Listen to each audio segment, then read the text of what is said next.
Assalamu alaikum and welcome to Educare. From today we are starting Management Accounting F2, an important paper of ACCA. So first of all we will discuss the paper pattern of this. इसमें आपके पास 35 MCQs हैं, हर MCQ 2 marks का है और ये किसी भी syllabus area से पूछा जा सकता है. Then there are 3 MTQs. आपको एक गिवन सिनारियो होगा जिससे रिलेटेड 5 क्वेश्चन आपसे पूछे जाएंगे. हर MTQ 10 मार्क्स का है और टॉपिक्स जिन सिलेबस एरिया से MTQ क्वेश्चन पूछे जाते हैं. First MTQ can be asked from budgeting and forecasting, second from standard costing and variance analysis and third from performance measurement. ये 3 टॉपिक हैं कि जिनसे MTQ क्वेश्चन आपके पूछे जा सकते हैं. So from the very basics we have 2 branches of accounting, main branches, financial accounting and management accounting. हमें इन्फॉर्मेशन की ज़रूरत है और ये इन्फॉर्मेशन हमें फाइनेंशियल अकाउंटिंग प्रोवाइड करती है. डिफरेंट टाइप्स की इन्फॉर्मेशन हमें फाइनेंशियल अकाउंटिंग प्रोवाइड करती है. लाइक अगर हम बिज़नेस की परफॉर्मेंस के मुतालिक जानना चाहते हैं तो फाइनेंशियल अकाउंटिंग में इनकम स्टेटमेंट बनाई जाती है जो कि बिज़नेस की परफॉर्मेंस यानी प्रॉफिट या लॉस के मुतालिक हमें डिटेल बताती है. अगर हम बिज़नेस की फाइनेंशियल पोजीशन जानना चाहते हैं तो इस सूरत में स्टेटमेंट ऑफ फाइनेंशियल पोजीशन की एक स्टेटमेंट बनाकर फाइनेंशियल अकाउंटिंग हमें बिज़नेस की फाइनेंशियल पोजीशन के मुताबिक बताती है कि whether there is a strong financial position और weak. And if you want to know about the cash position, अगर हम ये जानना चाहें कि बिज़नेस की कैश पोजीशन क्या है तो IAS 7 के मुताबिक फाइनेंशियल अकाउंटिंग में स्टेटमेंट ऑफ कैश फ्लो बनाई जाती है जो बिज़नेस की कैश पोजीशन को प्रेजेंट करती है. अब सवाल ये पैदा होता है कि ये सारी बेसिक टाइप ऑफ इंफॉर्मेशन जो चाहिए वो सारी की सारी फाइनेंशियल अकाउंटिंग प्रोवाइड कर रही है. दैन फिर किस किस्म की ऐसी इंफॉर्मेशन की ज़रूरत है कि जिसे मैनेजमेंट अकाउंटिंग सेटिस्फाई कर रही है. तो इसके लिए हम एक एग्ज़ाम्पल कंसिडर करते हैं. फॉर एग्ज़ाम्पल एक कंपनी का फाइनेंशियल अकाउंटिंग रिकॉर्ड शो कर रहा है कि प्रॉफिट हुआ है $1,00,000. लेट्स से कुछ एज्यूम कर लेते हैं कि कंपनी जो है 2 प्रोडक्ट प्रोड्यूस कर रही है, एक चार्जर और एक बैक कवर. अब चार्जर से जो रेवेन्यू हासिल हुआ है, चार्जर को बनाने में जो कॉस्ट खर्च हुई, उसका जब कंपैरिजन किया गया तो पता चला कि चार्जर बनाने में कंपनी ने 1,20,000 का प्रॉफिट अर्न किया. और इसी तरह जब हमने बैक कवर के रेवेन्यू और एक्सपेंस को, कॉस्ट को कंपेयर किया तो हमें पता चला कि बैक कवर का जो प्रोडक्ट है ये हमारे लिए 20,000 के लॉस का सबब बन रही है. तो फाइनेंशियल अकाउंटिंग ने तो हमें ये बता दिया था कि टोटल बिज़नेस का प्रॉफिट 1 लाख है. लेकिन जब हमने देखा कि बिज़नेस 2 प्रोडक्ट मैन्युफैक्चर कर रहा है, हर प्रोडक्ट की कॉस्ट को उसके रेवेन्यू के साथ कंपेयर किया तो हमें पता चला कि चार्जर को प्रोड्यूस करना हमारे लिए बहुत प्रॉफिटेबल है. इससे हमें 1,20,000 का प्रॉफिट हासिल हुआ, जबकि बैक कवर प्रोड्यूस करना हमारे लिए लॉस का सबब बन रहा है. तो ऐसी सूरत में आप क्या करेंगे? Simply you can avoid making back cover. तो इससे क्या होगा कि आपके पास प्रॉफिट में इजाफा हो जाएगा. आपका प्रॉफिट 1 लाख की जगह 1,20,000 होगा. नो डाउट आपको फाइनेंशियल अकाउंटिंग ने ये सारी इन्फॉर्मेशन दी कि प्रॉफिट किस तरह कैलकुलेट किया गया है, लेकिन ये डिसाइड करने के लिए कि किस प्रोडक्ट को प्रोड्यूस करना चाहिए या किस प्रोडक्ट को प्रोड्यूस करना प्रॉफिटेबल है और किसको नहीं, ये इन्फॉर्मेशन मैनेजमेंट अकाउंटिंग हमें प्रोवाइड करती है. सो वी कैन से कि in today's environment companies are producing multi product. बहुत सी प्रोडक्ट एक कंपनी प्रोड्यूस कर रही है and the management needs to take different decision. और मैनेजमेंट को इस सिलसिले में डिफरेंट डिसीजन लेने हैं. अब किस टाइप के डिसीजन लेने हैं और क्या वो हमारे इस मैनेजमेंट अकाउंटिंग के F2 के सिलेबस में शामिल हैं या नहीं. First decision, which product should be produce, just like in an example. जैसे हमने एग्जाम्पल में देखा कि कौन सी प्रोडक्ट हमारे लिए प्रॉफिटेबल है उसे प्रोड्यूस किया जाए. सेकेंड जो मैनेजमेंट को डिसीजन लेना होता है that is how inventory should be manage. Inventory को कैसे मैनेज किया जाए. इस सिलसिले में इकोनॉमिक ऑर्डर क्वांटिटी डिसाइड करना, maximum and minimum inventory level decide करना, रीऑर्डर लेवल डिसाइड करना, ये सब मैनेजमेंट के डिसीजन हैं. और ये सब हमारे मैनेजमेंट अकाउंटिंग के सिलेबस में शामिल है।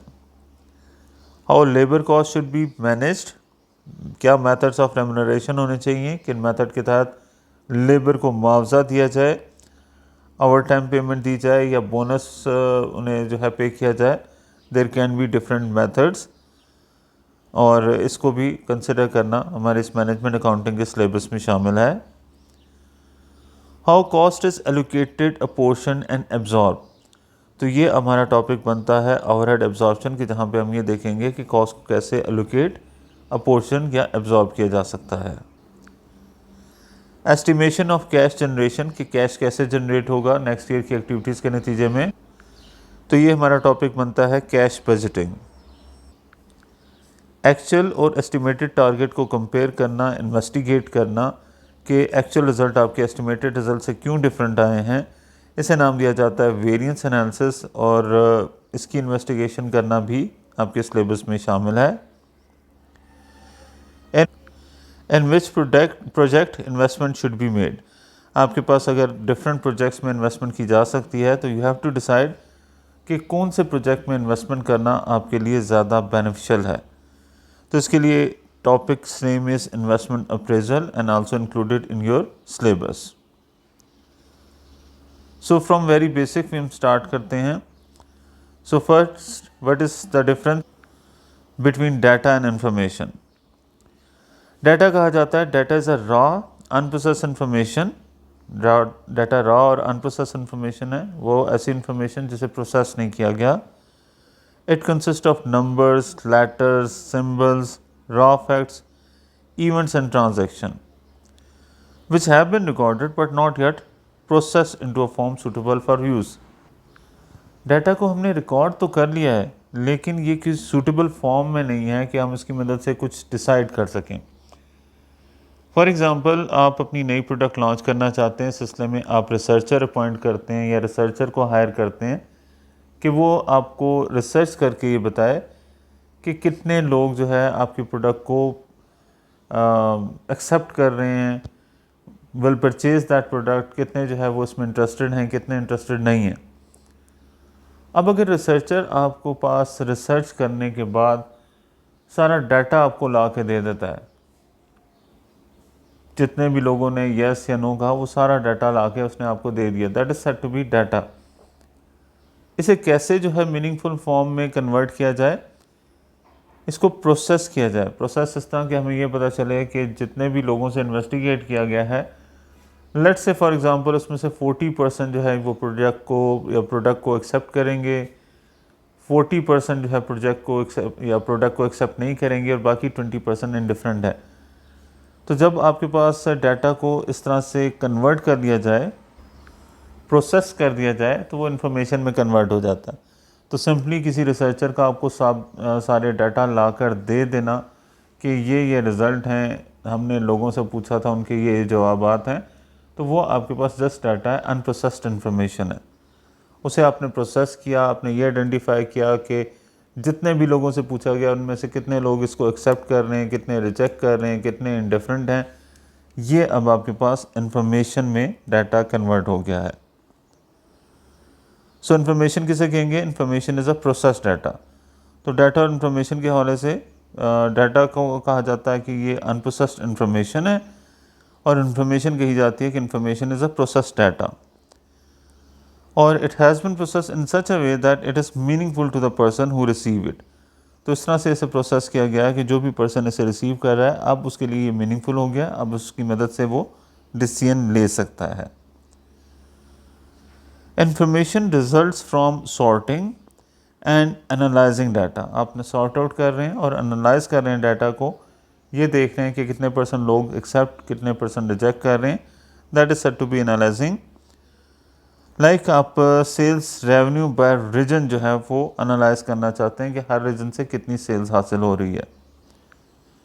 इसी तरह कॉस्ट बाय डिपार्टमेंट अगर आप फाइंड आउट करना चाहें तो इसके लिए भी इंफॉर्मेशन जो है, जब आप हर डिपार्टमेंट के हवाले से कॉस्ट को अलग-अलग से एनालाइज कर लेते हैं तो ये इन्फॉर्मेशन अब आपके लिए यूज़फुल है।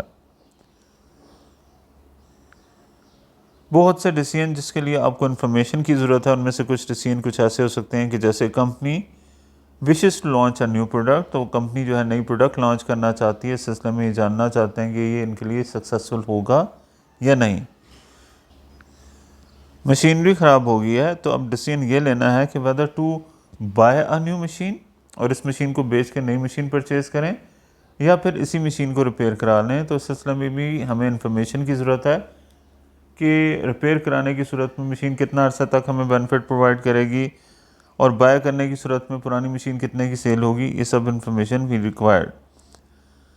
इसी तरह कस्टमर को अगर आप डिस्काउंट ऑफ़र करना चाहते हैं ताकि वो जल्दी आपको पेमेंट कर दें, इसके लिए भी आपको इन्फॉर्मेशन चाहिए ताकि आप ये डिसाइड कर सकें कि कितने % डिस्काउंट ऑफ़र करना बेटर रहेगा। अब डाटा को मीनिंगफुल होने के लिए उसमें कुछ सर्टेन एट्रीब्यूट्स होने चाहिए, कुछ खसूसियात होनी चाहिए। So here data to be meaningful means information के हवाले से ये क्या एट्रीब्यूट्स हैं। फर्स्ट, एक्यूरेट, इंफॉर्मेशन एक्यूरेट होनी चाहिए। मीन्स अगर इंफॉर्मेशन इनकरेक्ट होगी तो उसकी मदद से लिया गया डिसीजन जो है वो कभी भी फेवरेबल नहीं हो सकता।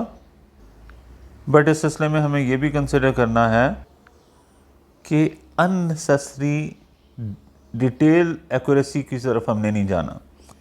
यानी अगर हम किसी प्रोडक्ट की कॉस्ट फाइंड आउट कर रहे हैं और वो कोई पॉइंट्स में रिकरिंग फिगर में आंसर आ रहा है 5.43210789, तो ऐसी सूरत में हमें एक लिमिटेड पॉइंट तक जो है उसकी एक्यूरेसी, उसकी कॉस्ट को कैलकुलेट करके मेंशन करना बेटर रहेगा, रादर देन कि हम फुल डिटेल से बताएं कि उसकी कॉस्ट कितनी डिटेल से। रीज़न इसकी ये है कि इस सिलसिले में इंफॉर्मेशन प्रोड्यूस करने की कॉस्ट उसको उससे हासिल होने वाले बेनिफिट से ज़्यादा हो जाती है, तो वो इंफॉर्मेशन कॉस्ट इफेक्टिव नहीं रहती। सेकंड पॉइंट है information should be complete. Incomplete information की मदद से लिया गया डिसीजन आपके लिए फेवरेबल नहीं हो सकता, so that is why information should be complete. Third point, cost effective information की कुछ वैल्यू है, but it should not be more than the cost incurred to generate that information, कि आपके पास उस इंफॉर्मेशन को जनरेट करने के लिए जो कॉस्ट खर्च की जा रही है वो उस वैल्यू ऑफ इंफॉर्मेशन से ज़्यादा नहीं होनी चाहिए। अंडरस्टैंडेबल, इंफॉर्मेशन में कुछ ऐसे टेक्निकल जार्गन्स वगैरह यूज़ नहीं किए जाने चाहिए जिसे यूज़र अंडरस्टैंड ना कर सके, क्योंकि अगर यूज़र एक इंफॉर्मेशन को अंडरस्टैंड नहीं कर सकता तो वो फिर उसकी मदद से प्रॉपर डिसीजन नहीं ले सकता। Next, information should B relevant. अगर आप इन्फॉर्मेशन एक मैनेजर को बहुत सी जो है इन्फॉर्मेशन प्रोवाइड कर देंगे तो to the point information extract करने में उसे टाइम लगेगा, जो कि डिसीजन में डिले का बायस बन सकता है। Next point is authoritative. Information जो प्रोवाइड की जा रही है, रिलायबल सोर्सेज अगर इन्फॉर्मेशन प्रोवाइड करते हैं तो उन पर ट्रस्ट किया जा सकता है, उनकी मदद से बेहतर डिसीजन लिया जा सकता है।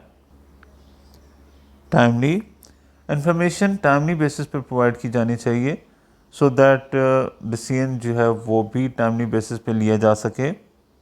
बिज़नेस में टाइमली बेस पे डिसीजन लेना बहुत इंपॉर्टेंट है बिज़नेस की प्रॉफिटेबिलिटी के लिए, so information should be provided on timely basis.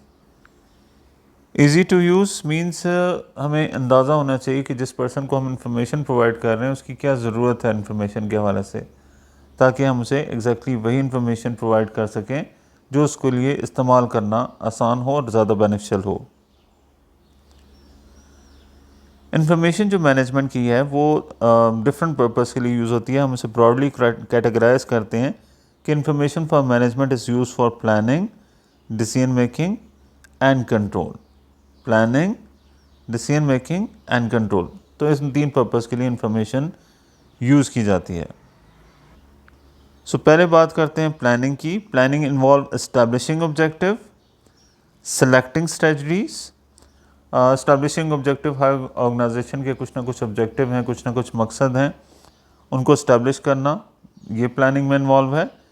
And उस ऑब्जेक्टिव को अचीव करने के लिए there can be different way outs, different ways को यूज़ करके, डिफरेंट मेथड्स को यूज़ करके आप उन ऑब्जेक्टिव्स को अचीव कर सकते हैं। तो उन मेथड्स को नाम दिया जाता है स्ट्रेटजी। तो आपने सेलेक्ट करनी है स्ट्रेटजी, तो ये भी प्लानिंग स्टेज पे ही आपके पास एक्टिविटी इन्वॉल्व है, सेलेक्टिंग स्ट्रेटजीज। प्लानिंग के लिए जो इन्फॉर्मेशन यूज़ होती है, sources of information for planning, these can be internal as well as external. कि आपको ये इंफॉर्मेशन इंटरनल सोर्सेज से भी मिल जाती है और एक्सटर्नल सोर्सेज से भी। Internal sources means previous year record, external sources means market demand. For example अगर आप ये डिसाइड करना चाहते हैं कि अगले साल आपने कितने यूनिट प्रोड्यूस करने हैं, तो इस सिलसिले में आप पिछले सालों के रिकॉर्ड से भी अंदाज़ा लगा सकते हैं। और एक्सटर्नल यानी मार्केट की कंडीशन से, एनवायरनमेंट से, whether there is a economic down turn situation या इकनॉमिकली बूस्ट आया हुआ मार्केट में, इस चीज़ को कंसिडर करते हुए। एंड एक और बात कि आपके पास प्लानिंग के हवाले से जो भी इंफॉर्मेशन यूज़ होती है उसकी टाइप ऑफ इंफॉर्मेशन जो है वो पास्ट इंफॉर्मेशन है, यूजली पास्ट इंफॉर्मेशन यूज़ की जाती है। एग्जांपल्स प्लानिंग इंफॉर्मेशन की, preparing budget for the next year, next year के लिए बजट प्रिपेयर करना प्लानिंग इंफॉर्मेशन की एग्जांपल है। या फिर setting organisation objective for the next year, अगले साल के लिए ऑर्गेनाइजेशन के ऑब्जेक्टिव सेट करना। Now it is about level of planning. आपके पास 3 मेन लेवल डिसाइड किए जाते हैं, strategic, tactical and operational. So first we talk about the strategic planning, corporate planning भी इसे कहा जाता है। Long term objectives and goals में को सेट करने में इन्वॉल्व होती है आपकी सीनियर मैनेजमेंट। मीन्स ऑर्गेनाइजेशन के लॉन्ग टर्म ऑब्जेक्टिव सेट करना, उन ऑब्जेक्टिव को कैसे अचीव किया जाए, उनकी स्ट्रेटजी सेट करना, ये आपके पास स्ट्रेटजिक प्लानिंग का पार्ट है। इसमें सीनियर मैनेजर इन्वॉल्व हैं, डिटेल से ये प्लानिंग की जाती है और पीरियड फॉर प्लानिंग जो है वो 2 से 10 साल है। Selecting strategy to prepare long term plan to achieve objective, इसमें आपके पास वे आउट सेलेक्ट करना, स्ट्रेटजी सेलेक्ट करना कि किस स्ट्रेटजी के नतीजे में आप अपने लॉन्ग टर्म ऑब्जेक्टिव अचीव कर सकते हैं। Tactical planning short term plan है फॉर द नेक्स्ट ईयर, जिसमें अगेन सीनियर मैनेजमेंट ही इन्वॉल्व है। तो आप यहाँ पे कॉर्पोरेट प्लान को कन्वर्ट करते हैं शॉर्ट टर्म प्लान में, यानी अगले 5 साल का आपने जो लॉन्ग टर्म प्लान बनाया था उसे सब डिवाइड कर देते हैं हर साल के प्लान में, कि अगर 5 साल में आप एक सर्टन लेवल अचीव करना चाहते हैं तो स्टेप बाय स्टेप उस लेवल तक आप कैसे पहुँचेंगे। Which relate to selection function और डिपार्टमेंट, जिसमें आप हर फंक्शन के लिहाज से, डिपार्टमेंट के लिहाज से उसकी प्रोग्रेस को कंसिडर करेंगे। सो इंफॉर्मेशन की example, management accounting has communicated detail budget for the forthcoming period. So ये इसकी एग्जांपल है टेक्निकल प्लानिंग एंड कंट्रोल की। देन आ जाता है आपके पास operational planning and control. It means day to day plan involve all managers. अब इसमें अगर आपके पास आप अपने लिए ऑब्जेक्टिव सेट करना चाहते हैं कि अगले 5 साल में आपका सेल्स, आपकी जो रेवेन्यू है वो 10 मिलियन हो जाना चाहिए, तो अब इसके लिए आप हर साल के हवाले से टारगेट सेट करेंगे कि हर साल उसमें कितना इजाफा होना चाहिए रेवेन्यू में। एंड देन फिर हर साल का टारगेट सेट करने के बाद उसे फर्दर डिवाइड किया जाएगा कि अगर एक साल में आपका टारगेट 2 मिलियन की सेल जनरेट करना है तो हर रोज़ कितनी सेल जनरेट की जाएगी, कहाँ कहाँ पे आप जो है वो सेल्स करेंगे, उस मकसद के लिए कहाँ कहाँ पे एडवर्टाइजमेंट की जाएगी, कहाँ पे गुड्स डिस्ट्रीब्यूट की जाएंगी, ये सब चीज़ें डिसाइड करना ऑपरेशनल प्लानिंग में फिर आ जाता है। जो डेली बेसिस पे एक्टिविटीज़ हैं ये तय करना फिर ऑपरेशनल एक्टिविटीज़ में आ जाता है। अगेन हम बात करें about the managerial process of planning, decision making and control की, तो उसमें सबसे पहले सेट करना है ऑब्जेक्टिव। देन आपने आइडेंटिफाई करना है वेज, कि जिन वेज को यूज़ करते हुए इन ऑब्जेक्टिव्स को अचीव किया जा सकता है। एंड देन आइडेंटिफाई करने के बाद उनमें से सिलेक्ट करना है कि कौन सा कोर्स ऑफ एक्शन आपके लिए सबसे ज़्यादा रीज़नेबल है। डिसीजन मेकिंग में आपके पास सबसे पहले बात है, आपने डिसीजन को इम्प्लीमेंट करना है। गैदरिंग इन्फॉर्मेशन, उसके बाद सिर्फ इम्प्लीमेंट कर देना काफ़ी नहीं है कि आपने डिसीजन इम्प्लीमेंट कर लिया, उसके बाद आपने ये भी देखना है कि एक्चुअल रिजल्ट के मतलब इन्फॉर्मेशन आपको मिले कि एक्चुअल रिज़ल्ट क्या आ रहे हैं। देन एक्चुअल रिज़ल्ट को कंपेयर किया जाएगा एक्सपेक्टेड रिज़ल्ट के साथ, और ये कंसिडर किया जाएगा कि आपने जिस मकसद के लिए, जिस ऑब्जेक्टिव को अचीव करने के लिए ये वे आउट अडॉप्ट किया था, ये स्ट्रेटजी अडॉप्ट की थी, वो स्ट्रेटजी उस ऑब्जेक्टिव को अचीव करने के लिए वेल एनफ है या नहीं है।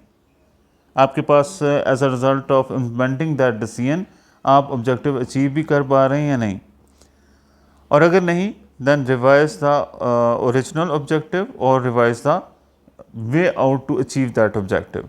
या तो फिर आप अपना ऑब्जेक्टिव चेंज करें, रिवाइज करें, देखें, हो सकता है वो आपके लिए ऑब्जेक्टिव ही अनअटेनेबल किस्म का हो, या फिर आप जो है अपना वे आउट चेंज करें।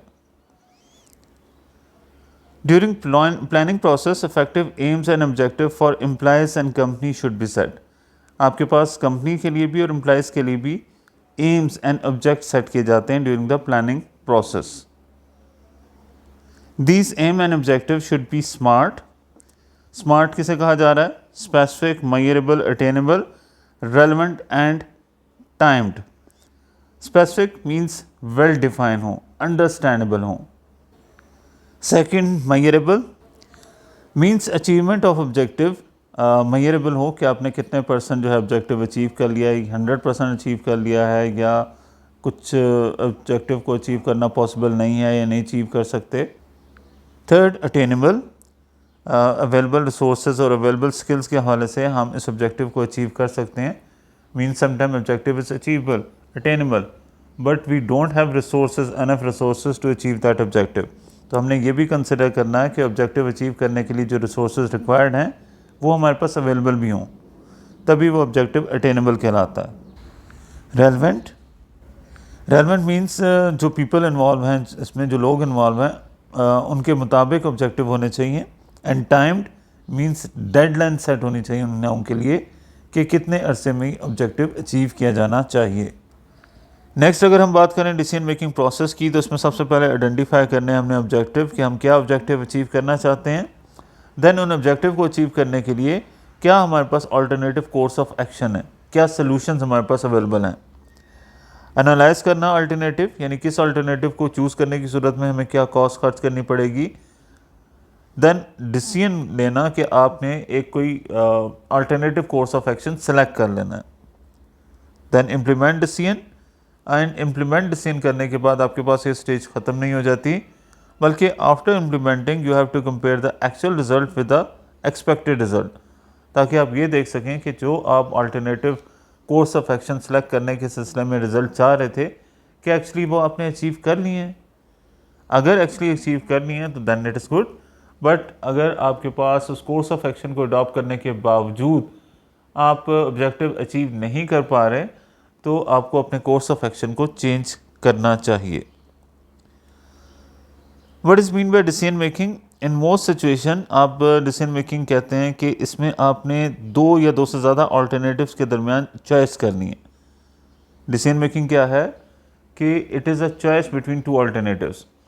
एक ऑब्जेक्टिव को अचीव करने के लिए एक से ज़्यादा स्ट्रेटजीज अवेलेबल हैं, एक से ज़्यादा वे आउट अवेलेबल हैं। आपको चूज़ करना है कि आप किस वे आउट को यूज़ करते हुए अपना ऑब्जेक्टिव अचीव करना चाहते हैं। That is decision making. Control information about actual result help manager to assess and reassess the performance and the amend budget and plan. तो आपके पास जो भी इंफॉर्मेशन आपके एक्चुअल रिजल्ट के मुतालिक आती है, जब आप कंपैरिजन करते हैं एक्चुअल रिजल्ट का एक्सपेक्टेड रिजल्ट से, तो एक्चुअल रिजल्ट के मुतालिक जो भी इंफॉर्मेशन आपको मिलती है वो हेल्प करती है मैनेजर की, ताकि वो असेस कर सकें, दोबारा असेस कर सकें परफॉर्मेंस, और अगर ज़रूरत है तो या तो वो अपने ऑब्जेक्टिव्स को अमेंड करें या फिर उन ऑब्जेक्टिव्स को अचीव करने के लिए जो प्लान है उसे अमेंड करें। फीडबैक कहा जाता है it is internally source information and it is produce for control. So decision making में जो भी रिसोर्सेज अवेलेबल हैं मैनेजमेंट के पास, like labour, like material, equipment, ETC, वो इनपुट किए जाते हैं सिस्टम में ताकि आउटपुट जनरेट की जाए। फिर जो भी आउटपुट है उस आउटपुट को, एक्चुअल आउटपुट को एक्सपेक्टेड आउटपुट के साथ कंपेयर किया जाता है, और अगर ज़रूरत हो तो करेक्टिव एक्शन लिए जाते हैं मैनेजमेंट की तरफ से। एंड समटाइम फीडबैक की मदद से हमें ये भी पता चलता है कि जो हमने ऑब्जेक्टिव सेट किए थे वही अचीवेबल नहीं हैं, अटेनेबल नहीं हैं, तो ऐसी सूरत में उन्हें भी चेंज किया जाता है। और समटाइम आप अपने प्लान को चेंज करते हैं टू अचीव दीज ऑब्जेक्टिव्स।